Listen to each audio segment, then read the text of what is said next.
मत खुंदी होए इयाना, ताण खुंदा होए निताना, अण खुंदा आप वंडाए, कोई ऐसा भगत सुधाए। उंज गुरु अमरदास ने ਇਹਦੀ सरल व्याख्या होर कर दी। असी आनंद साहिब चो पौड़ी पढ़ते हाँ कि भगतां की चाल निराली। चेते रखियो, चाल का अर्थ गुरु ग्रंथ साहिब पैरों की चाल नाल नहीं ज्यादा। चाल का आखिरी अर्थ वैसे हुंदा है जिंदगी जीन का तरीका, जीवन जीन का ढंग। इसे करके बाणी च क्या कि हम अंधले अंध बिखे बिखराते क्यों चालें गुर चाली। गुर चाली का अर्थ नहीं कि जिमें गुरु अमरदास तुरदे ने मैं किवें तुरा।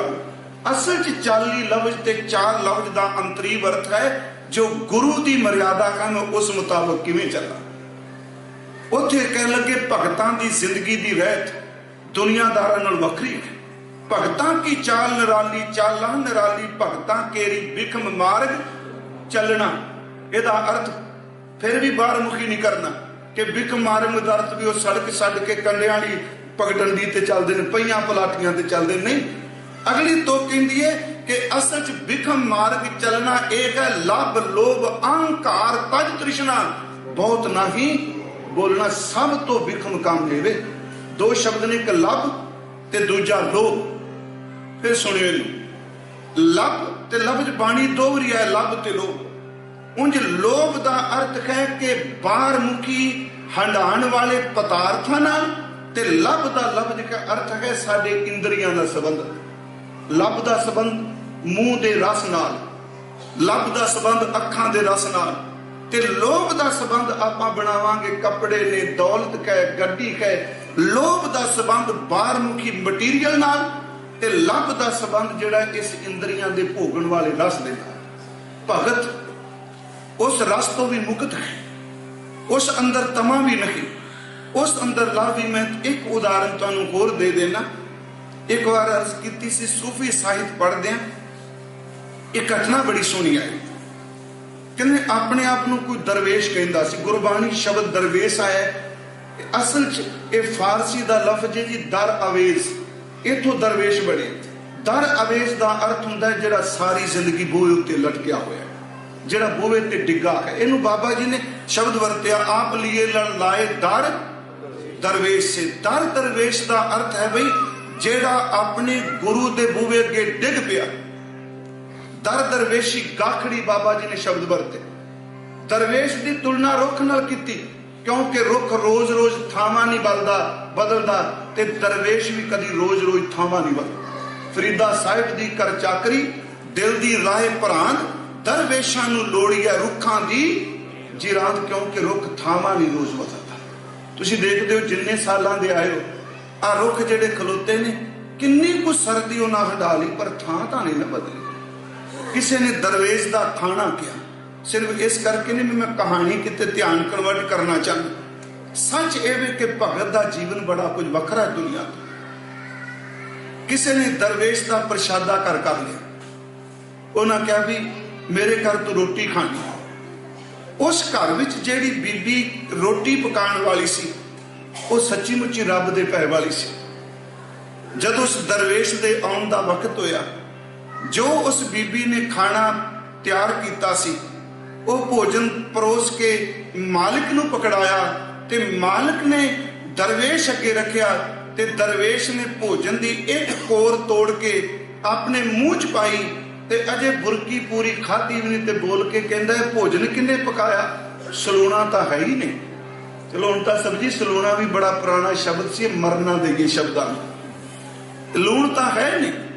हुण जिस बंदे ने इन्ने दिन तरले करके क्या हो मेरे घर आओ, मेरे घर आओ, किन्ने समय तो बाद वक्त मिलिया, उन्हें समझा मेरी बेइज्जती हो गई, उन्हें अपने आप नूं सेव कर ली, उस औरत नूं भोजन पकाने वाली नूं कोल बुला लिया। उन्हें बड़े भैड़े शब्द वरते कि कमख तेनू रोटी पकाने का पता नहीं, अगे रोज तू भोजन इन्ना स्वादिष्ट खाना पकानी, अज दरवेश आया तेरे हत्थां नूं तेरी अकल नूं की हो गया।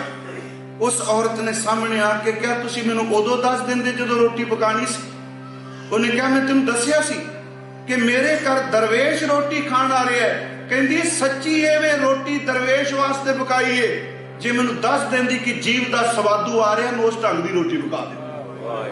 मैनू तुहां दरवेश कहा ते दरवेश की रोटी तो है वे कह लगी ये दरवेश नहीं, ये झूठा है जिहदा अजे निक्के जे चम दे रस तो नहीं मुक्त होया, इहनूं रब दे नाम दा रस कदों होगा। ये दरवेश नहीं, लब दा संबंध साडी जेवा नाल है।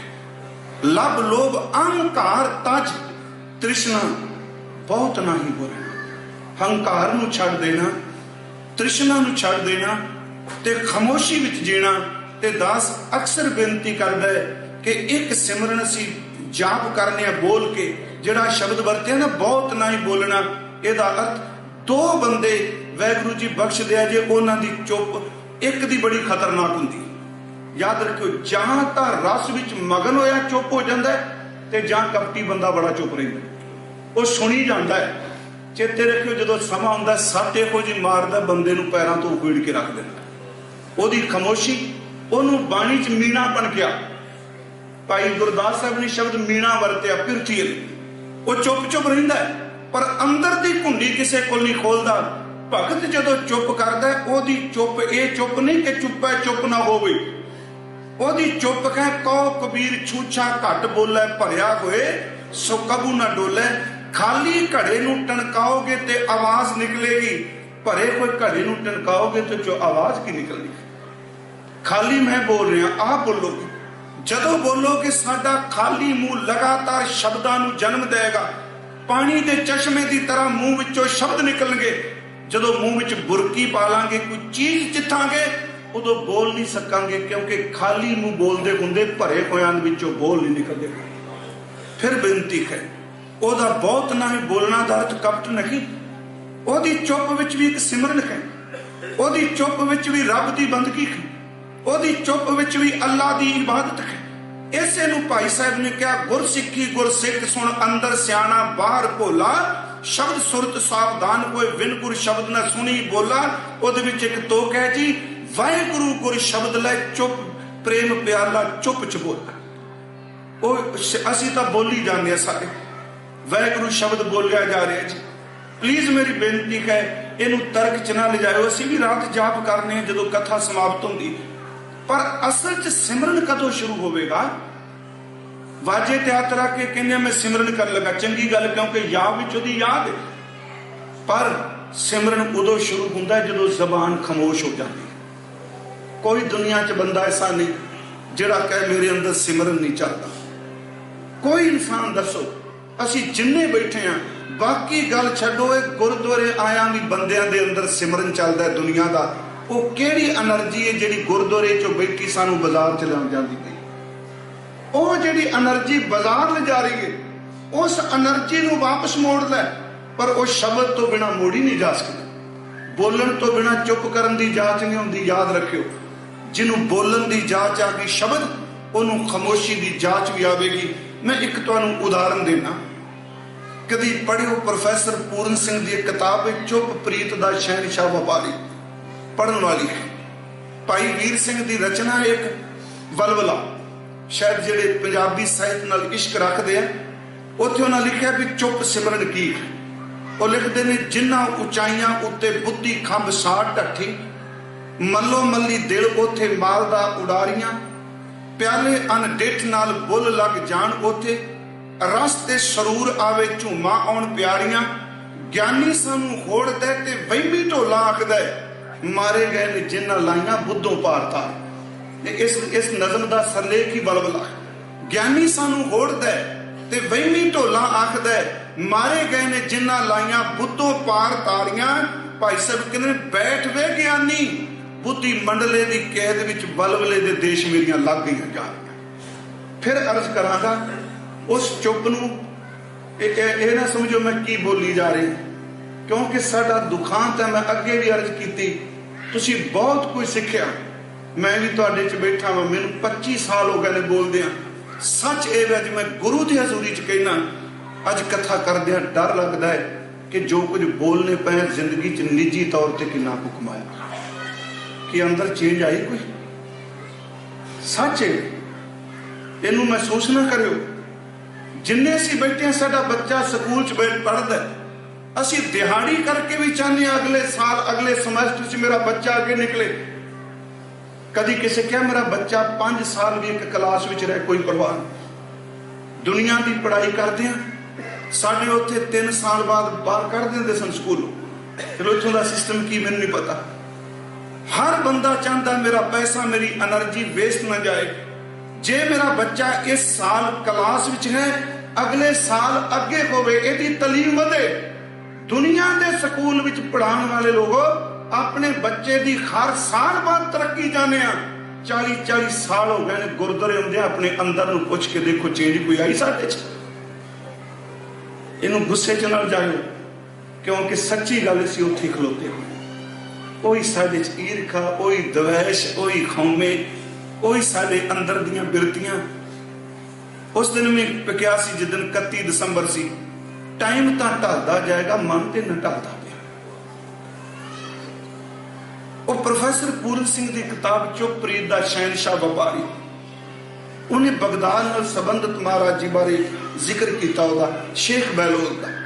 मैं घटना तुहानूं जरूर सुनानी चाहना, जे चंगी लगे तो। इंग्लैंड तकरीबन हर साल जाना मैं, इसनूं मेरे तजर्बे नाल ना जोड़ियो।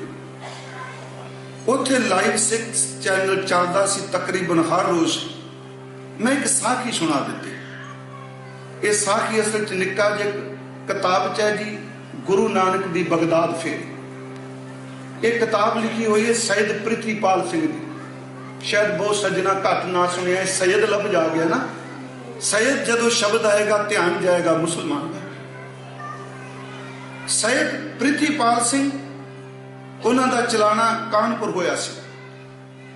असल पाकिस्तान विच जिहड़ा कश्मीर, उत्थे एक पिंड सी मीरपुर, हुण डैम बन करके वो पिंड पानी च खत्म हो चुका है।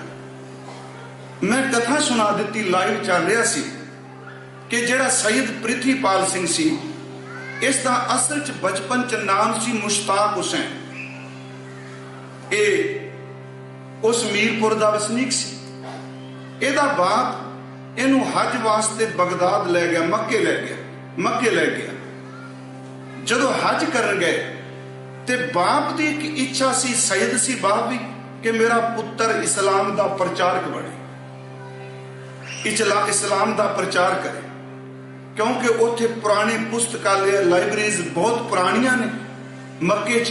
उन्हें कहा बेटा हज के नाल नाल जेड़े पुराने ग्रंथ ने उन्होंने जरूर वाच। उन्हें जदों ग्रंथ वाचे तो एक अरबी विच सी ते फारसी विच भी सी। उस ग्रंथ का नाम सी स्यातो वा बाबा नानक। चलो मैं अर्ज भी कर देना, मैं तां क्या कईयां नूं हो सकता है ना समझ पाए। उस ग्रंथ का नाम सी स्यातो वा बाबा नानक। उहदे राइटर का नाम सी ताजदी। वो लिखदा जिन्ने दिन गुरु नानक साहब उत्थे रहे, वो बंदा हजूर दे नाल रहा। उन्हें जो कोई देखा वो लिखी गया। काजी रुकनदीन ते गुरु नानक के सैकड़े सवाल ने। उस किताब के मुताबिक काजी रुकनदीन का कतल किया गया, क्योंकि वह गुरु नानक का मुरीद बन गया। उत्थे लिखता है किताब विच, कहता ताजदीन गुरु नानक साहब बगदाद पहुंचते, कई दिन रुकते हैं, उत्थे कीर्तन होता है। वो कहता उत्थे जिन्ने भी श्रद्धालु आते हैं, जां खजूरा लैके आते हैं ते जां शहद लैके आते बाबा जी दे लिए। वो कहता कीर्तन होया ते असी कुछ लोग रोज उत्थे हिंदी पीर लफ्ज वरत्या, ओदी सोहबत चाहुंदे, रोज कीर्तन सुनने। लो लगे बाबे का सरोत बजाण वाला बंद कर देना, मतलब भाई मरदाना जी। उंज वैसे चलो भाई साहब ने पौड़ी वरती भी कि फिर बाबा गया बगदाद नूं बाहर जाए किया अस्थाना, एक बाबा अकाल रूप दूजा रबाबी मरदाना। ये पढ़ी जाती है। अगलियां तुकां बड़े गहरे अर्थ ने। दित्ती बांग निवाज कर सुन समान होवा जहाना, कि असल चो बांग सी गुर पर अकाल घर कर प्रणाम चित चरण नाम सत श्री अकाल। इस बांग की पूरी इबारत भाई मनी सिंह की जन्म साखी च लिखी। बांग के लफ्ज की याद रखो, दित्ती बांग निवाज कर सुन समान होवा जहाना। सुन समान की है? सुन समान का अर्थ एवं नहीं चलो साखीकारां ने लिख दिता, बाबे जी ने बांग दिती, लोकी पत्थर बन गए। और नहीं गुरमुखो, सुन एक मन की अवस्था है, जदों मन पूर्ण तौर ते टिका विच आ जाता है, अफुर हो जाता, उदों उहनूं सुन कहंदे ने। बाबा जी ने इहो जी बांग दिती रब दे नाम दी, जिन्हां दे कन्नां च पई उन्हां दे मन उसे वेले टिक गए। वो सुन मन नगरी पई, कला एक नहीं, देख पीर पैरा हैराना। पर ताजदीन कहंदा रोज कीर्तन असीं सुन जाना, अमृत वेले कीर्तन बाबा जी करते ने, 1.5 पैर रात रहिंदियां शुरू कर देते। कहंदे ने एक औरत जिसका नाम उस किताब में दिता है सलीमा, वो कीर्तन सुन रोज आउंदी, पर उन्हें अपने हिजाब विच बुरके च बहना, दूर होके बैठती कीर्तन सुनती। उसके पति का नाम है गुलाम जाजा। मैं ये नहीं कि गप मेरे को प्रूफ है इस किताब का, मैं तुहानूं क्यों सुनान लगा, इसका मतलब ये नहीं कि जो कुछ असी किताबां पढ़ियां ने आखिरी सच ही है केवल। उसके पति का नाम है गुलाम जाजा, वो व्यापार करता उठा ते। ताजदीन कहंदा भी सलीमा रोज कीर्तन सुन आउंदी है। अज कहंदा बाबे नानक ने मैनूं आवाज, वो कहंदा मैनूं क्या कि सलीमा नूं को अपने घर चले जाए। मैं साखी पूरी सुना रहा था जिवें तुहानूं सुना रहा कि सैयद प्रिथीपाल सिंह ने कहा सलीमा नूं को घर चली जाए। कहंदा भी ये शाम का वेला से उदन कीर्तन का। कहंदा जदों जान लगी अगे वध के उन्हें बाबे के चरणों च मत्था टेकिया। कहंदा उन्होंने सोची पई, बाबे की बख्शिश भरी नजर हुई, वो तुरदी कोई थोड़ा जा वापस आई, ते उस वक्त बाबा जी ने एक शब्द कहे, बेटा जो अंदर मिले इस अजार नूं चार ला।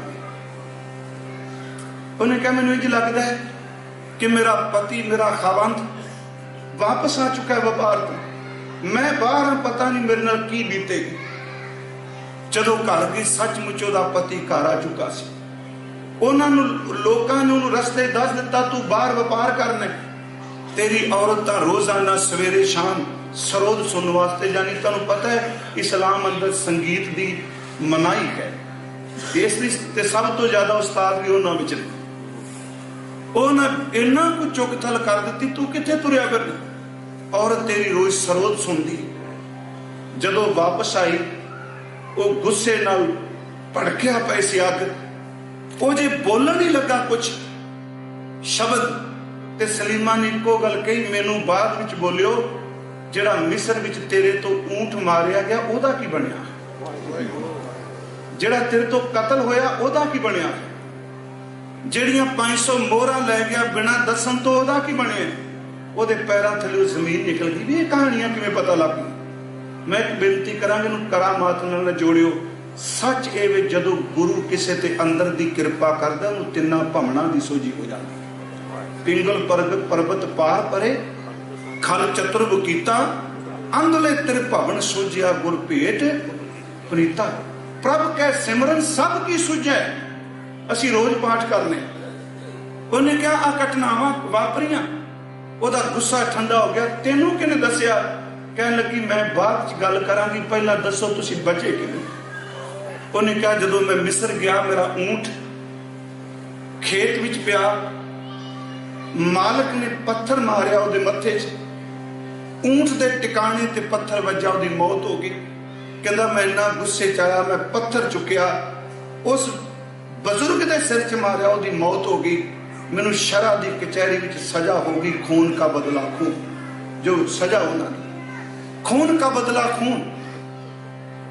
दूसरी गल, जे पैसे भरदा है तां कतल दे। कहंदा मेरे कोल पैसे सन घर, पर कला सा उत्थे। कहंदा मेरे मन च इक्को आया, प्रदेश विच मरांगा, किसी नूं पता नहीं। कहंदा उस वक्त एक आया सफेद पोश ने शब्द वरते। कहंदा बड़ा चेहरा ठंड पाने वाला। उन्हें इक्को गल कही, पैसों का प्रबंध तू कर लै, मैं तेरी तां ते जामन बन जाना। जिन्नी देर तक तू नहीं आउंदा मैं जामन बन के इत्थे खलोवांगा।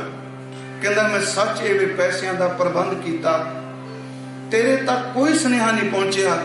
जदों पैसे का प्रबंध करके मैं वापस गया, मेरा मन बेईमान नहीं होया। मैं तो निकल आया सा।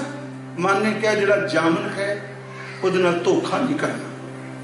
ਕਹਿੰਦਾ ਜਦੋਂ ਮੈਂ ਗਿਆ ਆਖਰੀ ਤਰੀਕ ਸੀ, ਕਹਿੰਦਾ ਉਸ ਵਕਤ ਜਾਮਨ ਮੇਰੇ ਨੂੰ ਕਿਹਾ ਜਾ ਰਿਹਾ ਸੀ ਦੀਦੀ ਤੂੰ ਜਾਮਨੀ ਲਈ, ਉਹ ਆਇਆ ਨਹੀਂ। ਕਹਿੰਦਾ ਮੈਂ ਸ਼ਰਅ ਦੀ ਅਦਾਲਤ 'ਚ ਪ੍ਰਵੇਸ਼ ਕੀਤਾ ਤੇ ਮੇਰੇ ਜਾਮਨ ਨੇ ਕਿਹਾ ਜਿਹਦੀ ਮੈਂ ਜਾਮਨੀ ਲੈ ਲਾਂ ਕਦੀ ਧੋਖਾ ਨਹੀਂ ਦਿੰਦਾ, ਧੋਖੇਬਾਜ਼ ਨਹੀਂ ਕੁਛ ਕਰਦਾ। ਕਹਿੰਦਾ ਮੈਂ ਅੰਦਰ ਗਿਆ, ਪੈਸੇ ਭਰੇ, ਮਨ ਚ ਆਇਆ ਜਾਮਨ ਦਾ ਸ਼ੁਕਰ ਕਰਾਂ, ਸ਼ੁਕਰਾਨਾ ਕਰਾਂ। ਬਾਹਰ ਆਇਆ ਜਾਮਨ ਨਹੀਂ ਸੀ। ਮੈਂ ਪੁੱਛਿਆ ਲੋਕਾਂ ਤੋਂ, ਉਹਨਾਂ ਕਿਹਾ ਨਹੀਂ ਉਹ ਤਾਂ ਤੇਰੇ ਨਾਲ ਹੀ ਆਇਆ ਸੀ। ਕਹਿੰਦਾ ਮੈਂ ਵਾਪਸ ਆ ਗਿਆ, ਪਤਾ ਨਹੀਂ ਉਹ ਕੌਣ ਸੀ। ਸਲੀਮਾ ਦੀਆਂ ਅੱਖਾਂ ਭਰ ਆਈਆਂ। ਕਹਿੰਦੀ ਇੱਕ ਕੰਮ ਕਰੀ, ਮੇਰੇ ਨਾਲ ਕੀਰਤਨ ਸੁਣ ਜਾਏਗਾ, ਸਰੋਦ ਸੁਣ ਜਾਏਗਾ। ਰਾਤ ਬਤੀਤ ਹੋ ਗਈ, ਅੰਮ੍ਰਿਤ ਇਹ ਮੈਂ ਸਾਕੀ ਲਾਈਵ ਚਲਾ ਰਿਹਾ ਸੀ। ਮੈਂ ਇਹ ਕਿਹਾ ਵੀ ਇਹ ਸੈयद ਪ੍ਰਿਥੀਪਾਲ ਸਿੰਘ ਲਿਖ ਕੇ ਲਿਆਇਆ ਸੀ, ਮੁਸ਼ਤਾਕ ਹੁਸੈਨ ਸੀ ਜਦੋਂ। ਫਿਰ ਉਹਨੇ ਲਾਹੌਰ ਅੰਮ੍ਰਿਤ ਛਕਿਆ ਸੀ ਜਥੇਦਾਰ ਅਕਸ਼ਰ ਸਿੰਘ ਜੀ ਹੋਏ, ਤੁਹਾਨੂੰ ਪਤਾ ਉਹਨੇ ਸ਼੍ਰੀ ਅਕਾਲ ਤਖਤ ਸਾਹਿਬ ਤੇ। ਉਹਨਾਂ ਦੀ ਪ੍ਰੇਰਨਾ ਨਾਲ ਇੰਨਾ ਕੁ ਪ੍ਰਭਾਵਿਤ ਹੋਇਆ ਬਾਬਾ ਜੀ ਦੇ ਜੀਵਨ ਤੋਂ, ਉਹਨੇ ਅੰਮ੍ਰਿਤ ਦੀ ਦਾਤ ਲਈ ਤੇ ਸਾਰੀ ਜ਼ਿੰਦਗੀ ਫਿਰ ਉਹ ਕਥਾ ਕਰਦਾ ਰਿਹਾ। ਫਾਰਸੀ ਦਾ ਬਹੁਤ ਵਿਦਵਾਨ ਸੀ, ਅਰਬੀ। ਉਹਨੇ ਕਿਹਾ ਮੇਰੇ ਨਾਲ ਕੀਰਤਨ ਸੁਣ ਜਾਏਗਾ। ਆਪਣੇ ਪਤੀ ਨੂੰ ਕਿਹਾ, ਕੀਰਤਨ ਸੁਣ ਗਏ। ਅੰਮ੍ਰਿਤ ਵੇਲੇ ਦਾ ਕੀਰਤਨ ਹੋਇਆ। ਜਦੋਂ ਸਮਾਪਤੀ ਹੋਈ, ਲੋ ਲੱਗੀ, ਬਾਬਾ ਜੀ ਦਾ ਚਿਹਰਾ ਦੇਖਿਆ। ਉਹ ਜਾਜਾ ਗੁਲਾਮ ਦੌੜ ਕੇ ਹਜ਼ੂਰ ਦੇ ਕਦਮਾਂ 'ਚ ਡਿੱਗ ਪਿਆ, ਕਦਮ ਬੋਸੀ ਕੀਤੀ, ਚਰਨ ਚੁੰਮੇ। ਕਹਿੰਦਾ ਲੋਕੋ ਇਹੀ ਤਾਂ ਜਾਮਨ ਸੀ ਜਿਹੜਾ ਮੌਤ ਦੇ ਮੂੰਹ ਵਿੱਚੋਂ ਬਚਾ ਕੇ ਲਿਆਇਆ। ਮੈਂ ਇਹ ਘਟਨਾ ਸੁਣਾਈ। ਉਂਝ ਗੱਲ ਚੇਤੇ ਰੱਖਿਓ, ਗੁਰੂ ਨੂੰ ਕੇਵਲ ਅੱਖਰਾਂ ਤੱਕ ਸੀਮਤ ਮਤ ਸਮਝੋ।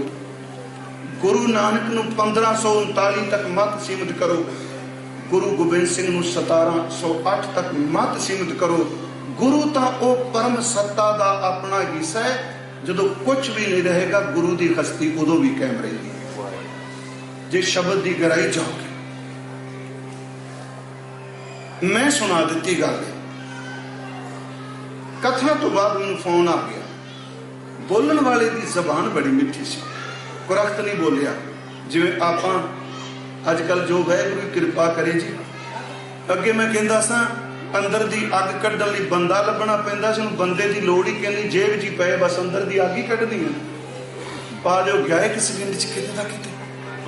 ਯਾਦ ਰੱਖਿਓ, ਜਿਹਦੇ ਬੋਲ ਕਿਸੇ ਦੇ ਅੰਦਰ ਨੂੰ ਸਾੜਦੇ ਹੋਣ ਉਹਦੇ ਤੇ ਗੁੱਸੇ ਨਾ ਹੋਇਓ, ਕਿਉਂਕਿ ਮਾਚਿਸ ਦੀ ਤੀਲੀ ਆਪਣੇ ਮੂੰਹ ਨੂੰ ਸਾੜਨ ਤੋਂ ਬਿਨਾਂ ਦੂਜੇ ਨੂੰ ਸਾੜ ਨਹੀਂ ਸਕਦੀ। ਪਹਿਲਾਂ ਆਪ ਸੜੇਗੀ ਤੇ ਦੂਜੇ ਨੂੰ ਅੱਗ ਲਾਏਗੀ ਨਾ, ਸਿੱਧਾ ਜੀ। ਕੋਲਾ ਆਪ ਸੜੇਗਾ ਤੇ ਕਿਸੇ ਦੇ ਪਿੰਡੇ ਨੂੰ ਸਾੜੇਗਾ। ਹਰ ਚੀਜ਼ ਸੱਚ ਇਹ ਵਿੱਚ ਜਿਹਦੀ ਜ਼ਬਾਨ ਕਿਸੇ ਦੇ ਅੰਦਰ ਨੂੰ ਸਾੜਦੀ, ਉਹਨੂੰ ਕੀ ਕਹਿਣਾ ਹੈ? ਜਿਹੜਾ ਖੁਦ ਹੀ ਪਹਿਲਾਂ ਮੱਚਿਆ ਪਿਆ, ਉਹਦੇ ਲਈ ਤਾਂ ਕੇਵਲ ਅਰਦਾਸ ਕਰ। ਮੈਂ ਸੁਣਾ ਦਿੱਤਾ, ਪਰ ਉਸ ਬੰਦੇ ਦੀ ਜ਼ਬਾਨ ਬੜੀ ਮਿੱਠੀ। ਮੈਨੂੰ ਕਹਿੰਦਾ ਜੋ ਤੁਸੀਂ ਸੁਣਾਇਆ ਇਹ ਸੱਚ ਹੈ? ਮੈਂ ਕਿਹਾ ਜੀ ਮੈਂ ਪੜ੍ਹਿਆ ਹੈ। ਮੈਂ ਕਿਹਾ ਪਟਿਆਲੇ ਯੂਨੀਵਰਸਿਟੀ ਦੀ ਕਿਤਾਬ 'ਚ ਇਹਦਾ ਜ਼ਿਕਰ ਕੀਤਾ, ਮੇਰੇ ਕੋਲ ਉਹ ਕਿਤਾਬ ਹੀ ਸੀ। ਮੈਂ कहता ਮੇਰੇ ਕੋਲ ਪ੍ਰੂਫ ਹੈ। ਕਹਿੰਦਾ ਤੁਹਾਨੂੰ ਪਤਾ ਹੈ ਵੀ ਸੈयद ਪ੍ਰਿਥੀਪਾਲ ਸਿੰਘ ਮੁਸਲਮਾਨ ਤੋਂ ਸਿੱਖ ਬਣ ਸਕਦਾ, ਤੁਸੀਂ ਕਿਵੇਂ ਗੱਲ ਕਹਿ ਦਿੱਤੀ? ਮੈਂ ਕਿਹਾ ਜੋ ਮੈਂ ਪੜ੍ਹਿਆ। ਉਹਨੇ ਖੀਰ ਤੇ ਹੱਸ ਕੇ ਕਿਹਾ ਮੈਂ ਸੈयद ਪ੍ਰਿਥੀਪਾਲ ਸਿੰਘ ਦਾ ਬੇਟਾ। ਉਹ ਜਿੱਤੇ ਰੱਖਿਓ ਹੋਜ ਰਹਿੰਦੇ ਆ, ਹੇਜ ਨੇੜੇ, ਹੇਜ ਹੈ ਨਾ 100 ਸਾਲ ਦੇ ਨੇੜੇ। ਉਹ ਕਹਿੰਦੇ ਮੈਂ ਉਹਨਾਂ ਦਾ ਬੇਟਾ ਵਾਂ, ਪਰ ਮੈਂ ਤੁਹਾਨੂੰ ਮਿਲਣਾ ਚਾਹੁੰਦਾ। ਮੇਰੇ ਮਨ 'ਚ ਵੀ ਚਾਹ ਜਾਗਿਆ। ਮੈਂ ਫਿਰ ਉਹਦੇ ਘਰ ਗਿਆ ਜੀ। ਫਿਰ ਮੈਂ ਉਹ ਕਿਤਾਬ ਦੇਖੀ ਜਿਹੜੀ ਗੁਰਮੁਖੀ ਲਿਪੀ ਵਿੱਚ ਸੈयद ਪ੍ਰਿਥੀਪਾਲ ਸਿੰਘ ਨੇ ਲਿਖੀ ਹੋਈ। ਸ਼ਾਇਦ ਉਹ ਅੰਗਰੇਜ਼ੀ ਵੀ ਛਪਾ ਰਹੇ। ਮੈਂ ਸਿਰਫ ਇੰਨੀ ਕੁ ਬੇਨਤੀ ਕਰਨ ਲੱਗਾ। ਉਸ ਨੇ ਗੱਲ ਚੱਲੀ ਸੀ ਚੁੱਪ ਤੋਂ ਕਿ ਲੱਭ ਲੋਭ ਅਹੰਕਾਰ ਦਾ ਤ੍ਰਿਸ਼ਨਾ ਬਹੁਤ ਨਾ ਹੀ ਬੋਲਣਾ। ਆਪਾਂ ਜੋ ਵਿਸ਼ਾ ਬੋਲ ਰਹੇ ਕੌਣ ਖੈਰ ਭਗਤ, ਉਹਦੇ ਵਿੱਚ ਇਹ ਗੱਲ ਕਹੀ। ਕਹਿੰਦਾ ਬਾਬੇ ਨੇ ਇਹੋ ਜਿਹੀ ਛੂਹ ਦਿੱਤੀ, ਉਹ ਬੰਦਾ ਬੋਲਣ ਜੋਗਾ ਨਹੀਂ ਰਿਹਾ। ਮੈਂ ਇੱਕ ਬੇਨਤੀ ਕਰਾਂਗਾ, ਬਹੁਤ ਨਾ ਹੀ ਬੋਲਣਾ ਦਾ ਅਰਥ ਉਹ ਚੁੱਪ ਹੈ ਜਿਹਦੇ ਵਿੱਚ ਸਿਮਰਨ ਚੱਲਦਾ। ਬਹੁਤ ਨਾ ਹੀ ਬੋਲਣਾ ਉਹ ਚੁੱਪ ਹੈ ਜਿਹਦੇ ਵਿੱਚ ਰਸ ਹੈ। ਕਹਿੰਦੇ ਉਹ ਬੰਦਾ ਜਿਹਦੀ ਗਵਾਹੀ ਗੁਰੂ ਨਾਨਕ ਨੇ ਦਿੱਤੀ, ਸਿਮਰਨ ਦੀ ਇਹੋ ਜਿਹੀ ਖਾਮੋਸ਼ੀ ਚਲੇਗਾ। ਯਾਦ ਰੱਖੋ, ਜਿੰਨੇ ਸਮੁੰਦਰ ਚੋਂ ਮੋਤੀ ਨਿਕਲਦੇ ਨੇ ये कदी लहरां चों नहीं बनते खुंदे, कदी लहर च मोती नहीं बनता। सिप्पी पानी उत्ते तरदी, ओदा मुंह धक्के नाल बंद करना चाहो, कदी सिप्पी दा मुंह धक्के नाल जोर नाल बंद नहीं हुंदा। जोर लाओ कि सिप्पी टुट जाएगी, पर जदों सवांती बूंद उहदे मूंह च पैंदी है, सिप्पी अपने आप ही बंद हो जाती, धक्के नाल नहीं हुंदी। ये तां कुदरत ही नहीं। पहला पानी ते तरदी, जदों सिप्पी दे अंदर बूंद चली जाए मूंह बंद हो जाता है, उदों पानी विच डुबना शुरू कर दिए। जिन्ना सिप्पी डूंगे पानी च डुबेगी, उन्हें कीमती मोती नूं जन्म देगी। प्यारिओ, पखंड करके जबाना बंद नहीं हुंदियां, जदों गुरु दे शब्द की बूंद पैंदी है, मुंह अपने आप ही बंद हो जाता है। पर इस मुंह बंद के अर्थ कोई होर ना करियो, मैं सिर्फ सिमरन के सबजैक्ट पे बोल रहा। पर जदों वो मुंह खोलता है तो बोलता भी है, सच की बाणी नानक आकै सच सुनाए सी सच की बेटा। असल च जिहड़ा मोती है, जिन्नी सिप्पी गहरी डुबदी है, उन्नी कीमती मोती नूं जन्म दिंदी है। जिन्ना सिख दी सुरत गुरु ग्रंथ साहिब के शब्द विच डूंघी डुबदी है, उन्ना इहदा कीमती जीवन बन जाता। मैं अर्ज कीती, भगत असल च केवल शब्दी कलामी नहीं, लभ लोभ अहंकार तय तृष्णा बहुत नाही, बोलना खन्यो तिखी बालो निकी, एत मार्ग जाना गुर प्रसादी जिन्हें आप तजिया हर वासना। इत्थे लफ्ज आया वासना, इत्थे वासना दा अर्थ काम क्रोध नहीं, विखै विखै की वासना उहदे अर्थ होर ने। इत्थे वासना दा अर्थ नाम विचों पैदा हुई सुगंध। नाम कली जोत नहीं, नाम सुगंधी भी है। कुंभू की काया रत्ना की ललता, अगर वास्तव सास। बाबा जी कहते लोयन रत्ते लोयनी कन्नी सुरत समाए, जीव रसायन चुनड़ी रत्ती लाल लवाए, अंदर मुश्क चघोलिया कीमत कही न जाए। मेरा मन तन मुश्क चघोलिया सी पढ़ने, इत्थे है ओदे अंदरों, जिदे अंदरों गंदी वासना निकल गई, ओदे अंदर नाम दी सुगंधी ही केवल टिकेगी। फिर अर्ज करांगा कि वासना तो मुक्त, नाम की सुगंधी नाल भरपूर, हर वासना समानी। महाराज कहते ने असल चो भगत कह। मैं फिर आवां क्योंकि थोड़ा ज्यादा मैं निकल गया विचार च। कबीर साहब का शब्द सी, कंचन स्यो पाईया नहीं तो की सोने दे नाल तोल के रब खरीदिया जा सकता। मान लो असी नाराज ना हो, मैनू पैसे रख दे पे गोलक अगे रख दियो, कि इस पैसे दे नाल रब की प्राप्ति हो जाएगी? वो पैसा गुरुद्वारे के प्रबंध च आऊगा, ये पैसा साडे प्रचारकों की रोटू बनूगा। पर चेते रखो, रब का तां मिलना जदों अपना आप पेट कर। रुपये नाल गुरुद्वारे बन सकते ने, रुपये नाल मंदिर बन सकते ने, रुपये नाल चेते रखो धर्म अस्थान बन सकते ने। रुपये नाल कदी धर्मी नहीं बनया जाता, धर्मी तो अपना आपा मेट के बनया जाता। इकबाल ने एक शब्द किया सी, उसका शेर कि मस्जिद तो बना ली शब भर में ईमान की हिरारत वालों ने। रातों रात असी भारत च गुरुद्वारे बने देखिया जी, मंदिर बने देखिया। सवेरे दोपहर न्याणे पार्क खेडदे ने, रात नूं प्रकाश करके कली फेर के गुरुद्वारे का निशान साहब लगा होंदा, मंदिर का शिवलिंग पिया होंदा। मैं कई बारी कहना, वो जिस धर्म ने सिखाना पराया हक ना खोवो, ਉਹਦਾ ਝੰਡੇ ਹੀ ਅਸੀਂ ਕਬਜ਼ੇ ਕਰ ਕਰਕੇ ਕਰਨੇ ਪਏ, ਉੱਥੇ ਧਰਮ ਕਿਤੇ ਪ੍ਰਫੁੱਲਤ ਹੋਣਾ। ਇਹ ਹੈ ਬੜੀ ਔਖੀ ਜੀ ਗੱਲ ਹੀ। ਉਹ ਕਹਿੰਦਾ मस्जिद तो बनाती शब भर में ईमान की हिरारत वालों ने, मन अपना पुराना पापी है बरसों से नमाजी बन ना सकता। इकबाल बड़ा उपदेशक है, मन बातों से मोह लेता है, गुफ्तार का गाजी तो बना मगर किरदार का गाजी बन ना सका। कबीर साहब ने कहा कि सोने दे नाल पदार्थां दा रब मिलता है, जिन्ना मर्जी असीं कह देंगे। उंज सच्ची गल एवे कि धर्म अस्थान ते पैसा भी इस बिरती नाल नहीं आउंदा कि मैं इस करके देना आया, मैं आपा पेट करना है। असीं गोलक नूं भी एक बैंक समझने आ, जे एक पाया ते 1000 अगले साल जरूर बनेगा। देखो ये भी मैं बाणी चो कह रहा, आसा की वार चो तोके जी, तुहानूं सब नूं पता होना।